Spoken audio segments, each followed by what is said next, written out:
Bonjour YouTube, j'espère que vous allez bien. Comme promis dans ma dernière vidéo qui date déjà il y a quelques semaines, je vous fais aujourd'hui une revue des romans que j'ai reçus, je dirais décembre et janvier. Donc il y en a qui datent déjà, mais je voulais essayer d'en lire le plus possible avant de vous les présenter.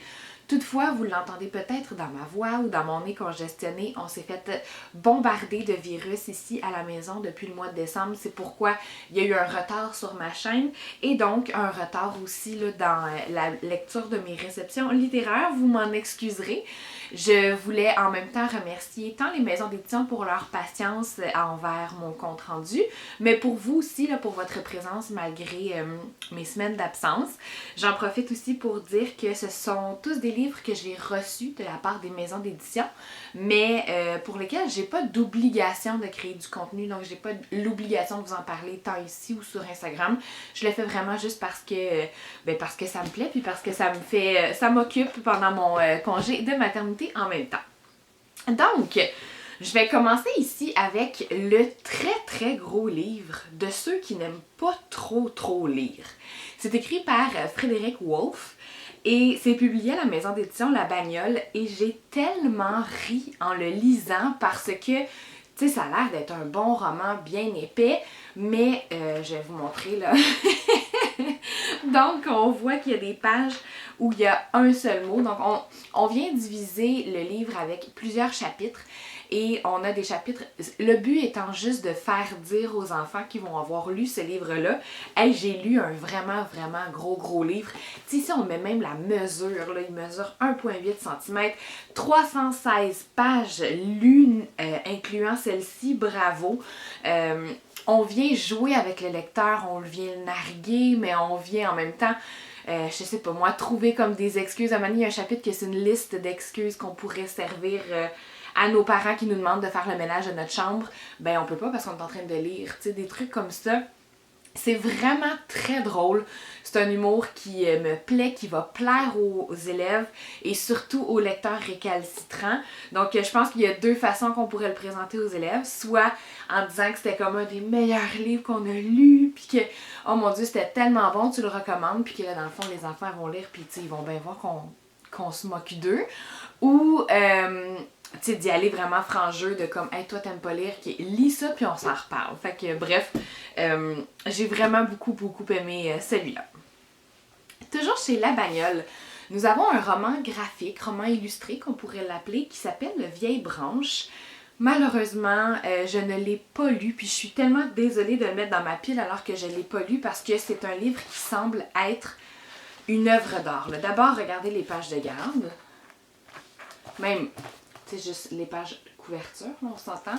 Les pages de garde sont magnifiques et on vient parler, si j'ai bien compris, là, j'ai comme juste lu le premier chapitre, là, on vient parler de deux garçons qui vivent en Haïti et on vient découvrir comme leur culture, on vient découvrir leur pays et ils vont être amenés au Canada, au Québec.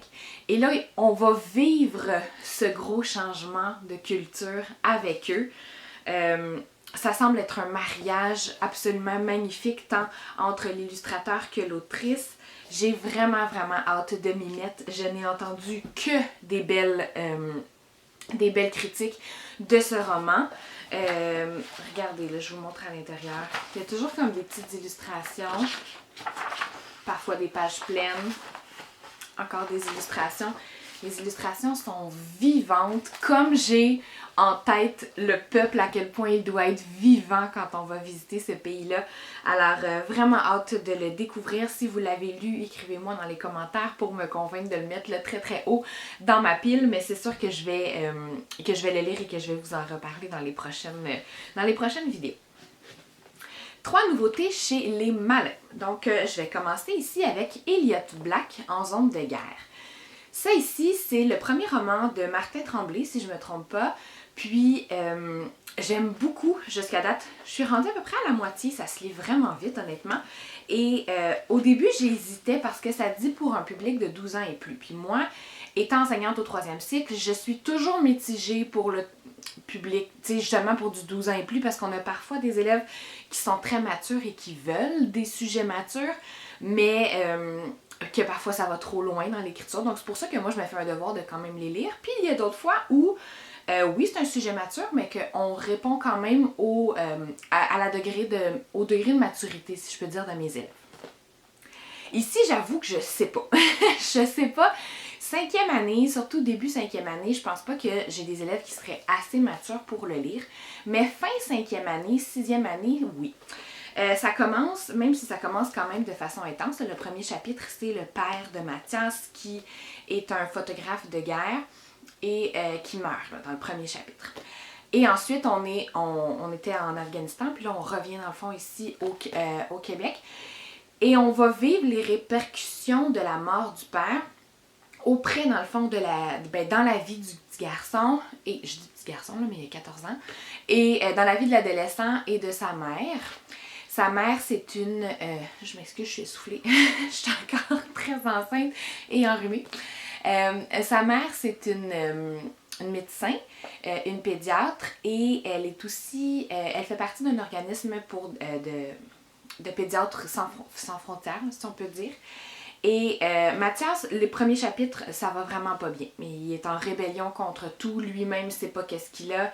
Il broie du noir, cherche le trouble, puis il sait qu'il cherche le trouble. Et il va finir par se faire expulser de son école secondaire. Et là, sa mère, elle est comme à court de solutions. Elle sait plus quoi faire. Puis même elle le ressent qu'elle ne va pas bien depuis la mort du papa. Et donc, elle décide de partir en mission en Ukraine. Et elle va amener son fils parce qu'elle n'a pas le choix. Il n'y a plus personne qui peut s'occuper de lui, surtout avec les comportements qu'il adopte dans les derniers mois. Et donc, Mathias va prendre l'appareil photo de son père et il va un peu suivre les traces de son père, mais dans un pays en guerre.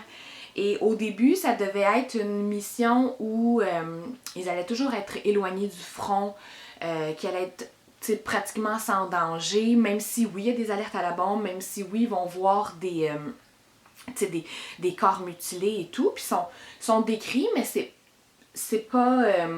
ça va jamais trop loin, je trouve, dans la description. Au contraire, je trouve que ce sont des descriptions qui sont véritables, mais sans faire peur aux enfants.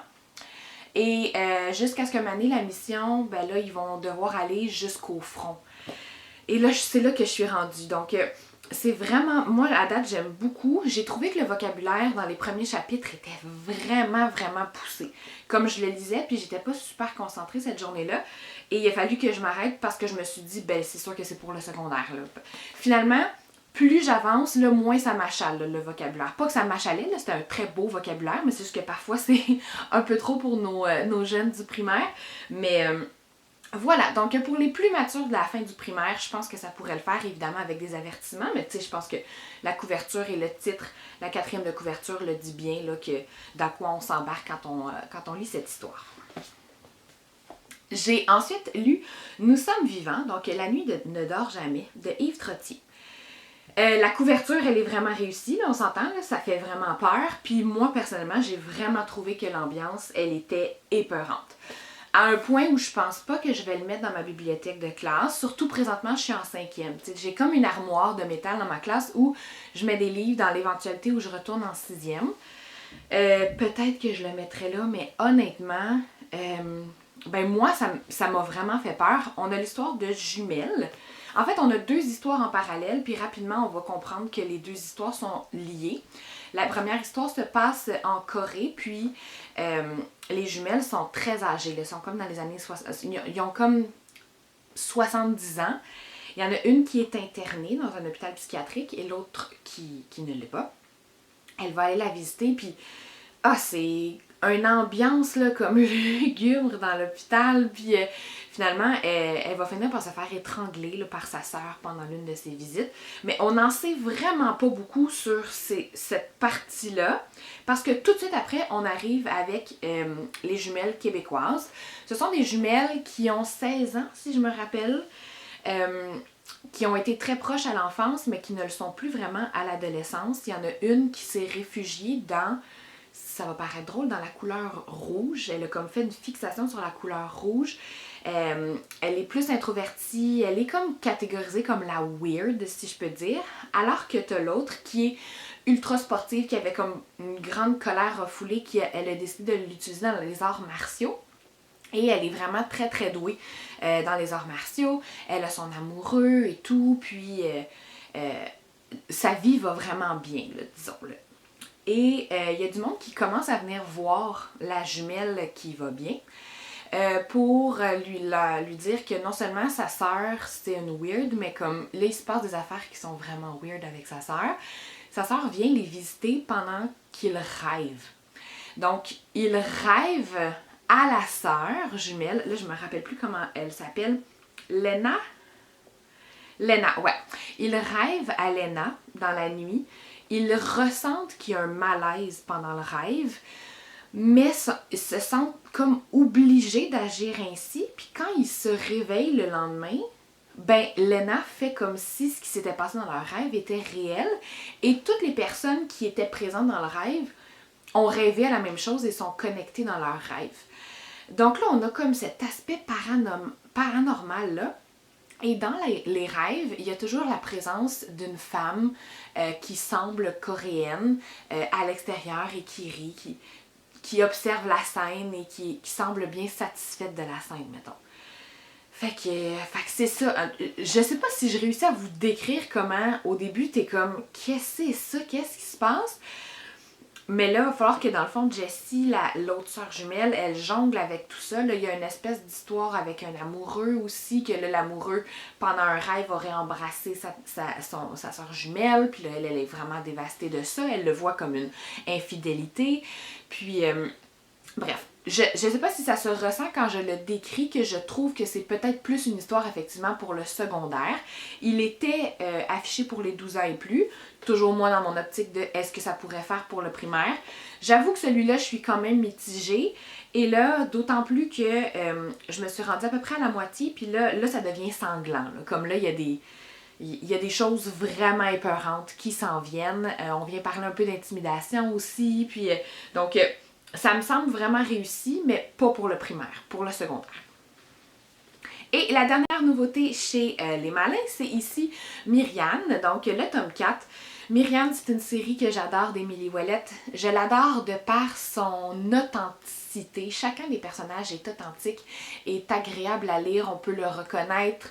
On peut reconnaître soit une facette d'un des élèves de notre classe, ou soit carrément, justement, là, comme la facette d'une vie d'une personne autour de nous. Puis, dans le fond, on a un couple de parents biraciales qui ont 5 enfants, je pense. Elle est au milieu. Puis, on jongle dans la vie familiale de 5 enfants, avec les plus vieux, avec les plus jeunes, avec les chicanes et tout. Puis là, Myriane, dans cet tome-là, elle pense que sa mère, elle est une agente secrète. Alors, elle va devoir, avec ses amis, investiguer est-ce que le colis qu'elle a vu dans le parc, qui s'est comme fait échanger entre sa mère et un homme avec un complet, c'était weird, c'était louche, donc elle va aller enquêter là-dessus. C'est juste vraiment authentique. Puis c'est humoristique, il y a comme la petite touche dans le fond là, de Myriane qui cherche toujours à savoir c'est quoi les expressions, donc ça aussi c'est intéressant. Là. Donc elle nomme plein d'expressions, puis elle est comme « Hey, je me demande ça vient d'où, il faut que je fasse mes recherches à la fin. » Puis à la fin, on a accès dans le fond à toutes ces recherches, donc on a les expressions, puis de où ça part, puis de qu'est-ce que ça voulait dire.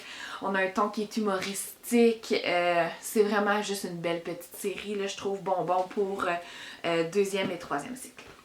On a parfois aussi des illustrations, pas souvent, mais on a quand même des gros caractères. Donc c'est pour ça que je dirais deuxième, troisième cycle. Chez Québec Amérique maintenant, nous avons Mademoiselle Bottine. Donc c'est l'adaptation du film en roman. Personnellement, je n'ai ni lu le roman, ni vu le film, mais j'ai entendu des super bons commentaires. C'était surtout pendant le temps de Noël, je pense, qui était affiché. Alors, si c'est un film que vous avez vu, que vous avez aimé, je voulais au moins que vous sachiez qu'on peut offrir aux enfants la version écrite de ce scénario. Chez Hugo Québec, maintenant, nous avons Le mystère du boulevard Rosemont. Je vous le présente alors que je ne l'ai pas lu, mais il y a quelques vidéos, je vous avais présenté quelques vidéos, ça fait quand même un petit bout là, au moins 1 an facilement. Je vous avais présenté le mystère de la ligne bleue et le mystère de la grande bibliothèque. Ça, je ne sais plus si je vous l'ai présenté, mais ce que j'aime en fait, c'est que ce sont des romans où l'enquête, où le mystère se passe sur l'île de Montréal, avec les référents de la ville de Montréal. Donc là, ici, c'est vraiment boulevard Rosemont. Je me dis, pour toutes les écoles qui sont sur ce boulevard-là, à quel point c'est chouette. Celui sur la ligne bleue, tu sais, moi, j'ai beaucoup d'élèves, j'habite pas sur l'île, j'ai beaucoup d'élèves qui n'ont jamais pris le métro de Montréal. Donc, c'est un peu moins... tu sais, c'est un petit peu plus niché, là, si je peux dire, comme roman. Mais en même temps, je trouve ça vraiment le fun pour nos lecteurs, justement, du Grand Montréal, qui vont pouvoir lire, reconnaître des passages, reconnaître leur quartier. Puis, tu sais, c'est vrai que la vie en ville, elle est vraiment différente de la vie en campagne. Donc, c'est pour ça que je trouve que ça peut être vraiment intéressant.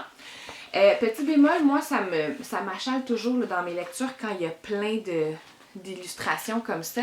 On dirait que ça vient me déconcentrer. Donc, peut-être qu'il y a des élèves qui vont ressentir un peu ce déconcentrement, cette déconcentration. Ça existe-tu? Je sais pas. Vous comprenez ce que je veux dire. Mais bref, je voulais quand même vous présenter cette collection-là si vous ne la connaissiez pas. Tous les autres viennent de Héritage... Ah non, c'est pas vrai. Ben, la plupart des autres viennent de Héritage Jeunesse.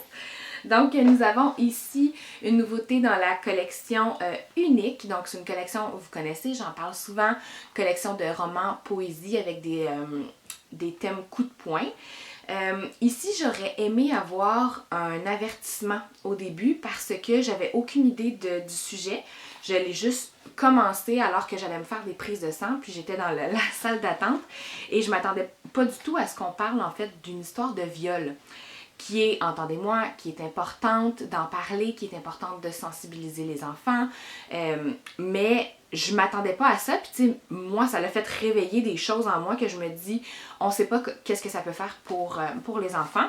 C'est pas pour le primaire, parce que on vient quand même décrire, pas en détail, mais on vient donner quand même une scène où on imagine, dans le fond, l'agression sexuelle.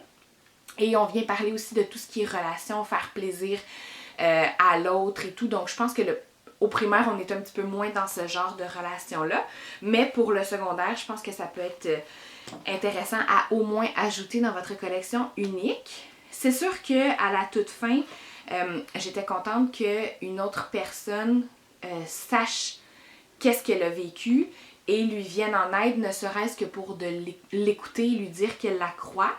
Mais ça finit, puis je me disais, ok, on sait pas qu'est-ce qui va se passer avec l'agresseur, on sait pas, est-ce qu'elle va le poursuivre, est-ce qu'elle va aller le dénoncer, est-ce qu'elle va devoir vivre toute sa vie avec cette agression sexuelle-là sans le dénoncer. Donc il y avait cet aspect-là qu'à la fin, j'aurais aimé en savoir plus et peut-être donner espoir aux victimes, si ça peut...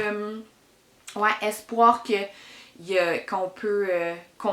qu'on peut s'en sortir, même si à la fin, il y a quand même cet espoir-là, on la ressent quand même quand elle rencontre l'autre jeune fille, qui est une autre victime, elle aussi, du même agresseur. Bref, mais tout ça pour dire que c'est pas vraiment là, un roman pour le primaire, à mon avis. Ici, nous avons Les Écorchés, la mangeuse d'âme. C'est un frisson. Je ne l'ai pas lu parce que là, je reçois vraiment beaucoup de romans d'horreur et surtout des frissons. Là, ils en sortent vraiment beaucoup, la maison d'édition. Mais celui-là, je voulais quand même vous le présenter juste parce que c'est un frisson qui est graphique. Et donc, on a parfois des cases de bande dessinée ou des petits dessins comme ça pendant la lecture. Donc, je pense que ça peut agrémenter là, justement nos lecteurs récalcitrants. Tu sais, c'est quand même bien réussi. Là. Ça a le moyen de faire peur. Donc, pour nos lecteurs récalcitrants ou pour nos lecteurs qui sont moins... dont le développement, là, on veut essayer justement de les accrocher un petit peu plus, ben ça peut faire un beau tremplin entre la bande dessinée et les romans. Finalement, ici, nous avons une nouvelle collection qui a été lancée par Héritage Jeunesse, qui est des romans qu'on dit qui sont courts, accessibles et addictifs. Donc, ce sont des romans qui s'adressent à un public plus pour le secondaire et des romans pour qui le français c'est difficile, des lecteurs pour qui le français c'est difficile, soit parce que c'est une langue seconde, soit parce qu'ils ont X, Y, Z diagnostic et pour qui le français, donc la lecture est un obstacle, mais avec des thèmes qui répondent quand même à leur maturité. Donc, on ne veut pas offrir La Reine des Neiges à des nouveaux arrivants de 14 ans parce que c'est les seuls mots qu'ils comprennent. Donc, ici, c'est cette collection-là, c'est ce qu'elle veut, en fait. J'ai lu celui-là ici, Illusion virtuelle de Mathieu Fortin, qui est l'auteur de Destination finale, un roman, une série qui a été beaucoup appréciée dans ma classe. On parle de réalité virtuelle et tout ça. Mais je vous avoue que je le lisais, puis on dirait que je ne comprenais pas. J'avais l'impression qu'on était un milieu de livre d'un gros livre. Je trouvais qu'il manquait, tu sais, je comprends justement parce que le but étant de raccourcir au minimum, sauf que là, je trouvais qu'on manquait de mise en bouche sur c'est qui les personnages. Là, il rencontrait d'autres personnages, puis c'est comme si on devait les connaître déjà, mais moi, je les connaissais pas, puis ça m'a un peu mélangé, donc je me suis dit que j'allais faire une pause, puis que j'allais le relire à un autre moment où j'allais être plus concentrée. Chose qui n'est pas arrivée. Donc, de toute façon, je me sens pas nécessairement celle qui est le mieux outillée pour pouvoir déterminer, dans le fond, là, mon appréciation de la collection, étant donné que je ne travaille pas avec soit des nouveaux arrivants ou soit justement des adolescents là, du secondaire. Donc, peut-être vous référez davantage avec des profs du secondaire de français ou des profs en français langue seconde. Je termine avec, ici, Le Fils du Roi, c'est moi. Donc, c'est un roman qui n'est pas québécois, celui-là, il vient de la maison d'édition L'Île en Vert. Mais ce que j'ai aimé, puis pourquoi je voulais vous le présenter, c'est que c'est une adaptation d'un conte de Perrault, donc de La Belle au bois dormant, mais sous forme de roman. On a beaucoup d'albums qui vont détourner des contes, qui vont détourner des classiques de la littérature. Mais des romans, on n'en a pas tant que ça. Puis là, je trouvais que c'était quelque chose d'intéressant à proposer aux élèves. C'est humoristique, on a des illustrations du véritable conte au travers. Et ce que j'ai le plus aimé, c'est qu'à la toute fin, j'y arrive. Dans le fond, si vous voyez, là, la première partie en blanc, c'est l'histoire. On a une ligne noire où, dans le fond, c'est l'autrice, qui vient écrire au personnage, puis qu'elle vient raconter dans son langage à elle le conte de Perrault, donc La Belle au bois dormant. Elle va avoir changé des mots dans un but que les enfants vont comprendre, elle va avoir ajouté ses propres commentaires, donc c'est bien drôle. Et à la toute fin, on a le véritable conte de Perrault, dans le fond, là, avec comment il a été écrit là, dans les années, je sais pas moi, 1500, je sais n'importe quoi, là, mais vous comprenez. Donc, je voulais vous le présenter au moins si vous faites un thème sur les contes réinventés. Sachez qu'il y a cette maison d'édition-là qui en font sous forme de roman. Je suis essoufflée, mais je suis contente d'avoir pu vous présenter toutes ces nouveautés.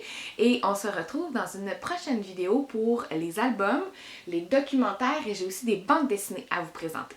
Merci de votre écoute!